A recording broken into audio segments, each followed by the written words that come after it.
Hello students, सब लोग प्रश्न 10B पे और क्वेश्चन नंबर 13 कह रहा है कि यदि D और E एक त्रिभुज ABC की भुजा AB तथा AC के मध्य बिंदु हो तो सिद्ध कीजिए कि vector BE plus vector DC equal होगा 3/2 ऑफ वेक्टर BC। चलिए मैं यहाँ पर एक त्रिभुज बना लेता हूँ ABC, ठीक है ना जी। ABC, AB का मध्य बिंदु है D और AC का मध्य बिंदु है, ठीक है। तो हमें क्या दिखाना है कि वेक्टर BE ये वाला, वेक्टर आपका CD ये वाला इक्वल होगा half of vector 3/2 of vector BC। अच्छा चलिए इसको भी मिला देता हूँ, DE को भी, कहीं इसकी जरूरत पड़ जाए इसलिए मैं मिला देता हूँ। हमारे पास दिया है त्रिभुज ABC में D तथा E क्रमशः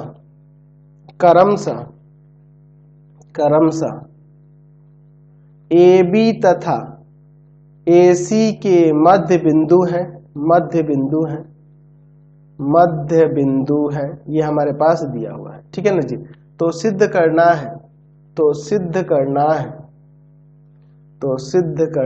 क्या सिद्ध करना है कि वेक्टर BE प्लस में vector DC 3/2 of vector BC के इक्वल होगा। चलिए अब इसके बाद हम लोग इसके यहाँ पे प्रमाण देख लेते हैं। देखिए हम लोग इसका लेते हैं, यहाँ पर देखिए, चूंकि हमारे पास D तथा E AB तथा AC का मध्य बिंदु है, तो इसके लिए यहाँ पर हम लोग कह सकते हैं कि ये जो आपका DE होगा, DE वेक्टर या हाफ ऑफ BC वेक्टर हो जाएगा मध्य बिंदु प्रमेय से ये हो जाएगा। अच्छा, और दूसरा चीज यहाँ पर आप चाहोगे तो वेक्टर आप यहाँ कह सकते हो कि AD होगा या वेक्टर DB होगा, अब वह हाफ ऑफ AB हो जाएगा। वेक्टर AE होगा या वेक्टर EC होगा या हाफ ऑफ वेक्टर AC हो जाएगा। ये भी इसके साथ साथ लिख सकते हैं क्योंकि मध्य बिंदु दिया इसके लिए। अच्छा, हमें BE को लेना होगा यहाँ पर, ठीक है। चलिए तो हम लोग एक काम करते हैं, यहाँ पर लिख सकते हैं इसका LHS वाला पार्ट लो, वेक्टर BE और प्लस में वेक्टर DC। देखिए अगर वेक्टर BE की अगर यहाँ पर बात करेंगे, ये वेक्टर BE की, तो आप इसे चाहो तो लिख सकते हो कि नहीं, वेक्टर BC और प्लस में यहाँ पर वेक्टर CE बिल्कुल हो जाएगा, ये और ये। अच्छा, प्लस में DC के लिए देखिए DC के लिए लिख सकते हैं यहाँ पर वेक्टर BC है ना जी, BC या CB लिख देते हैं, CB वेक्टर CB ना, DC है ना जी, तो कोई दिक्कत नहीं है।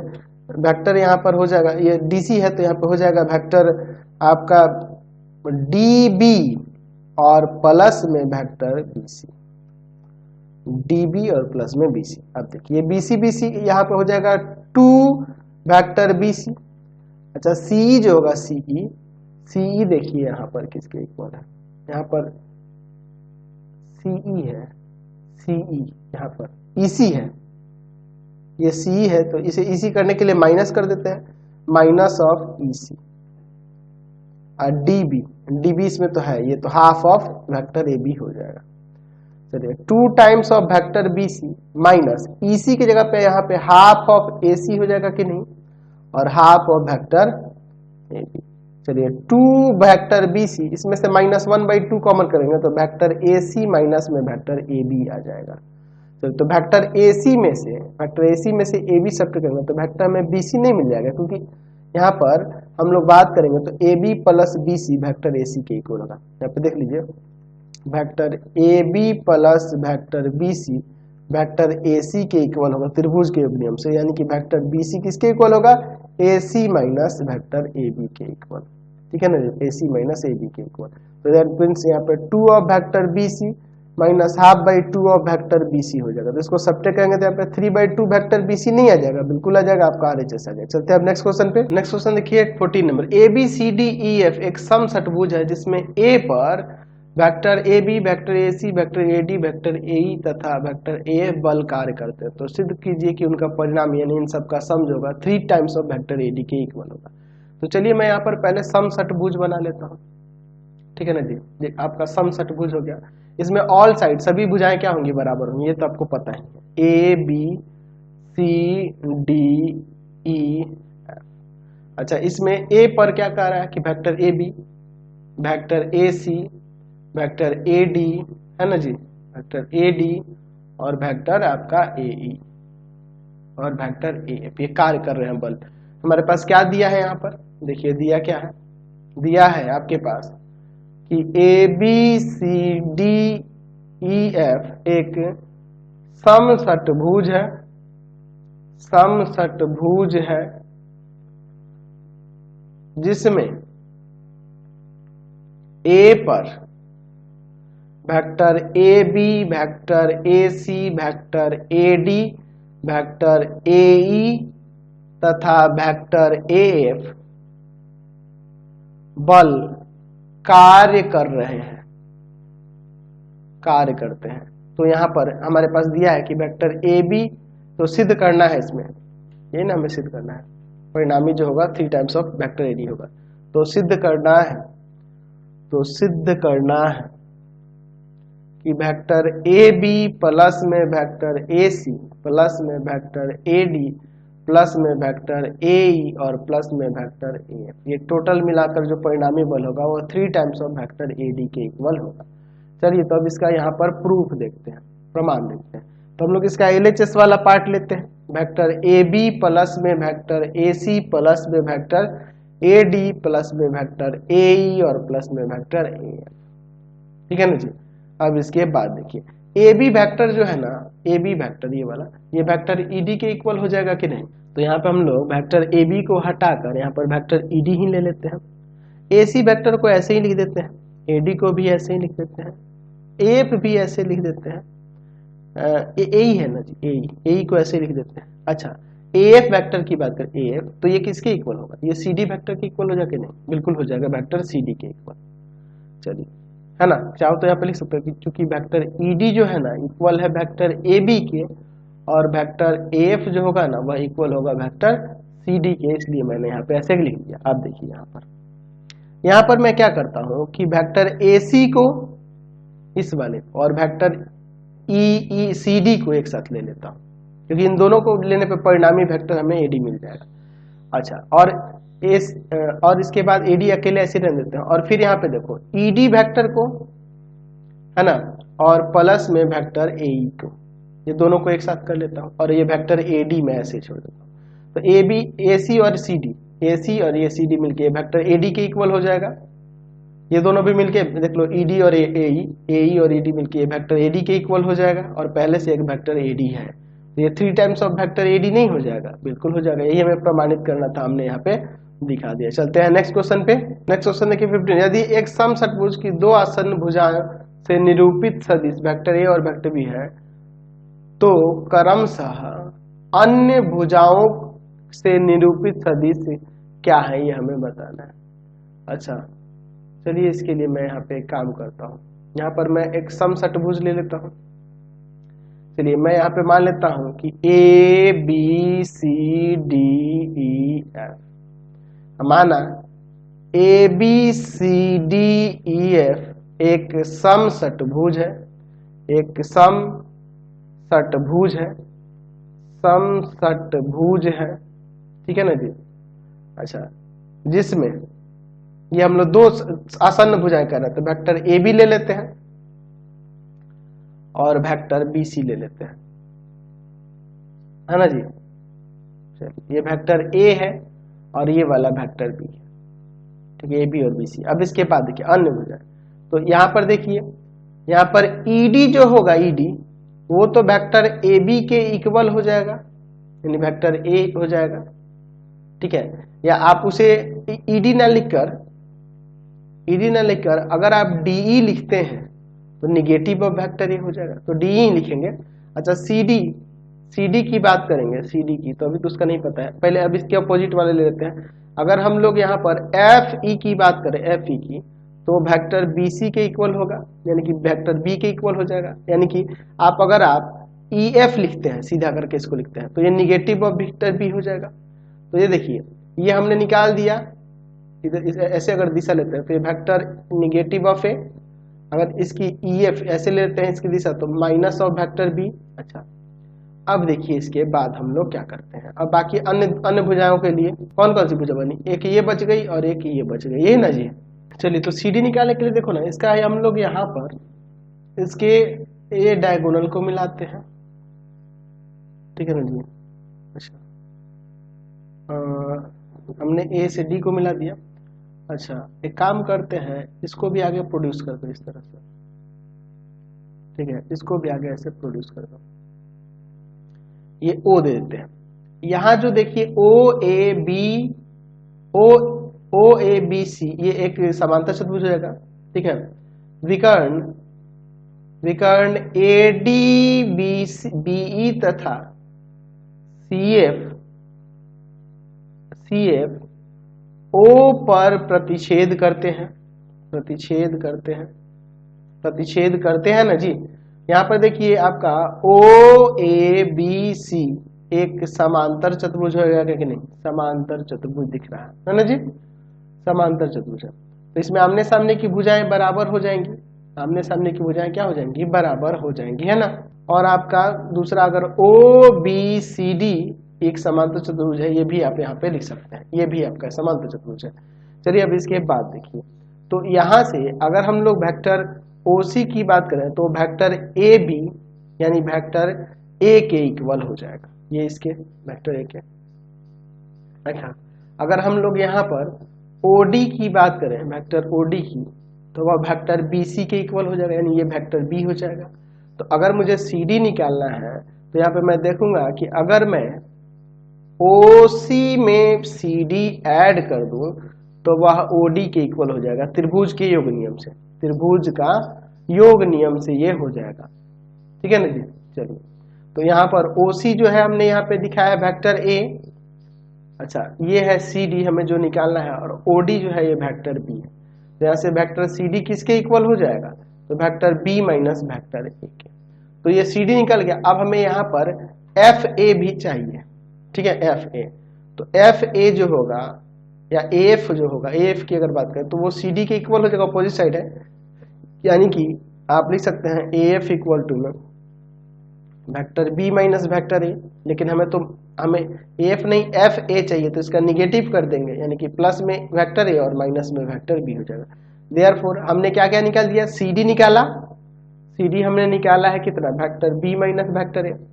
CD के बाद DE निकाला है वेक्टर माइनस का A, फिर DE के बाद EF निकालना है, EF minus of vector B। अच्छा, EF के बाद FA निकाला है जो कि है माइनस वेक्टर A माइनस में वेक्टर B। सभी हमने चार जो अदर साइड्स है वो सब निकाला। नेक्स्ट क्वेश्चन देखिए 16 नंबर, ABCDE एक पंचभुज है, सिद्ध करें कि बलों AB vector AB, vector AC, vector BC, vector DC, vector ED और वेक्टर AF का परिणामी 3 गुना हो जाएगा वेक्टर AC के। तो चलिए मैं यहाँ पर पंचभुज में एक बना लेता हूँ, एक पंचभुज में ले लेता हूँ, इसका नाम देते हैं ABCD, ठीक है। दिया है हमारे पास ABCDE एक पंचभुज कह रहा है ना जी, पंचभुज है, ठीक है, ये हमारे पास दिया हुआ है ना जी।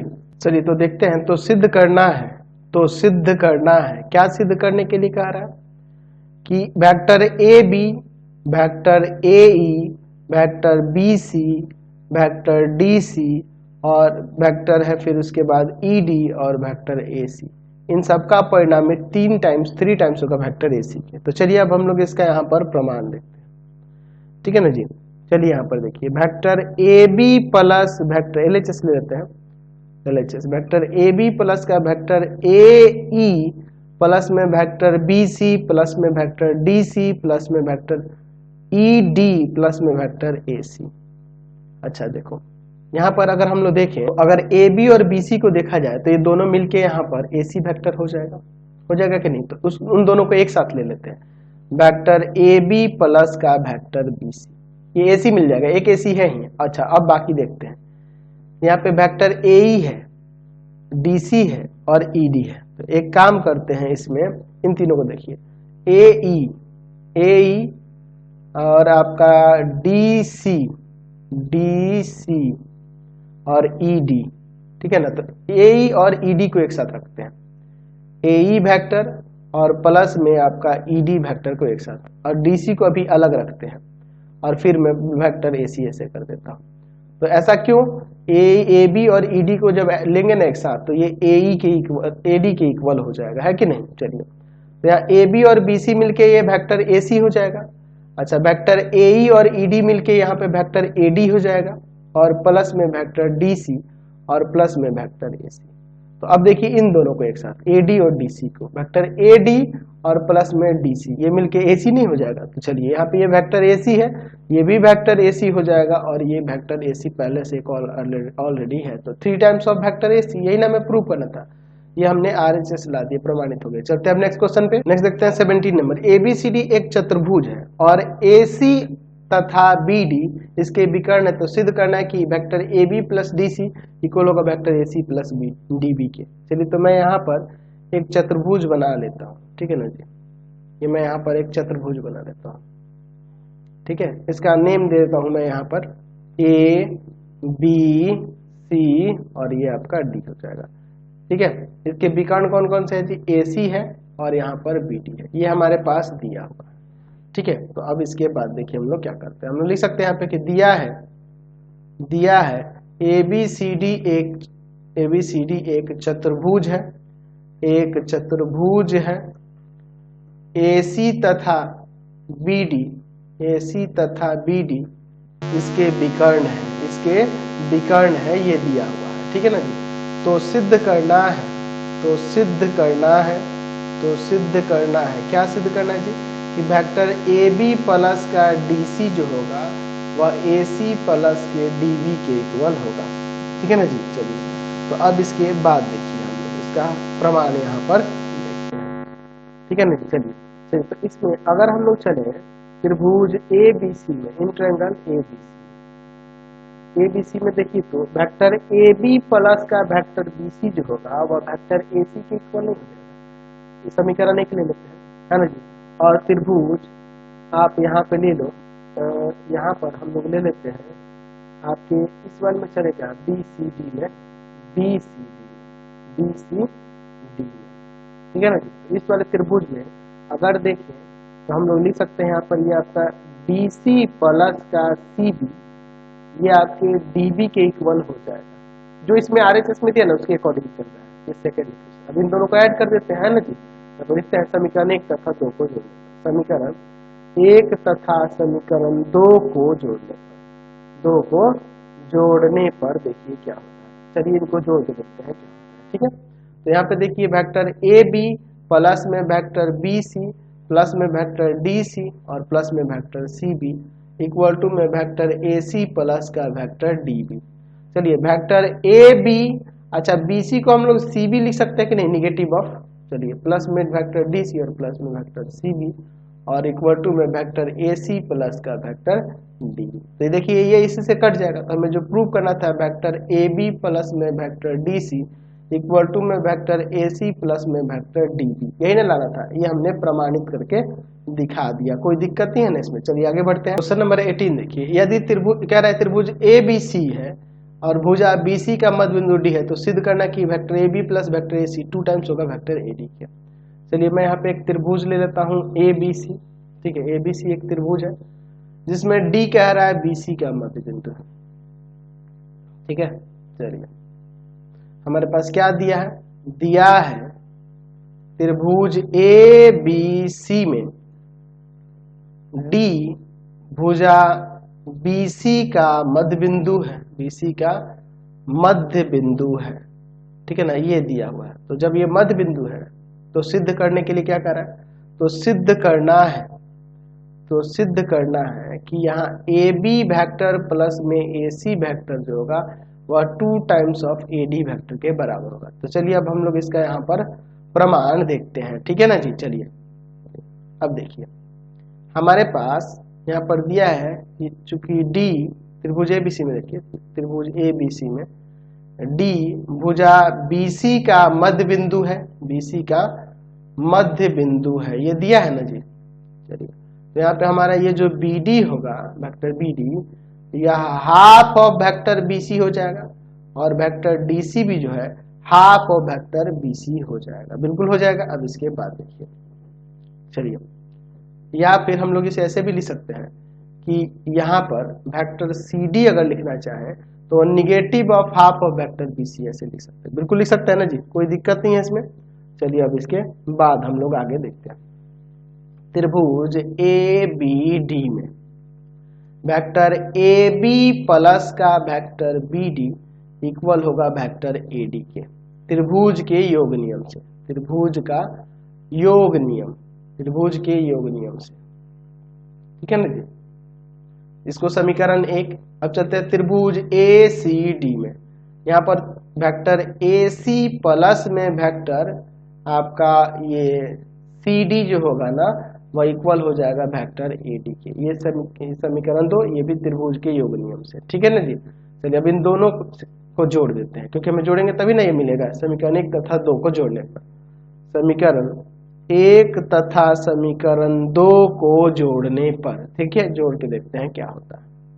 चलिए जोड़ेंगे तो यहाँ पर वेक्टर ए बी प्लस का वेक्टर बी डी प्लस का वेक्टर ए सी प्लस का vector C D equal to में वेक्टर ए डी प्लस में वेक्टर ए डी। यहाँ पे देखिए वेक्टर ए बी, यहाँ पर वेक्टर बी डी जो है ऊपर देखिए 1/2 ऑफ वेक्टर बी सी के इक्वल है, वेक्टर ए सी और वेक्टर सी डी जो है negative of half of vector B C है, negative of half of vector B C, vector A D 2 vector A D हो जाएगा। अब यहाँ देखिए ये दोनों कट जाएंगे, तो हमें जो प्रूव करना था वो आ गया कि नहीं। यहाँ पे हमने दिखा दिया कि वेक्टर ए बी प्लस का वेक्टर ए सी जो होगा वह 2 times of vector A D हो जाएगा, ये हमें प्रमाणित करना था, हमने इसे दिखा दिया। चलते हैं इस वीडियो को यहीं पे एंड करके नेक्स्ट वीडियो में आगे देखेंगे। आपको हमारे 3 चैनलों को सब्सक्राइब करना होगा। पहला है path finder classes Chhapra, path finder classes Chhapra. दूसरा है आपके पास भारती भवन रविकांत सर, भारती भवन रविकांत सर, रविकांत सर। और तीसरा चैनल है Ravikant sir R D Sharma solution, R D Sharma solution. तीनों चैनलों को सब्सक्राइब कर लेंगे। इससे रिलेटेड वीडियो के लिए सीधे डिस्क्रिप्शन में, इससे रिलेटेड नोट्स के लिए गूगल पे जाकर सर्च करेंगे www.ravikantsir.in और यहाँ जाकर आप सभी क्लासेस के नोट्स उनके पीडीएफ को डाउनलोड कर सकते हैं, पढ़ सकते हैं। इंस्टाग्राम और फेसबुक पे जाकर पाथफाइंडर क्लासेस छपरा को लाइक एंड फॉलो करना नहीं भूलेंगे। Thanks for watching the video. Comment करके जरूर बताएं कि हमारे चैनल के वीडियोज आप सभी को कैसे लगता है। Thanks for watching.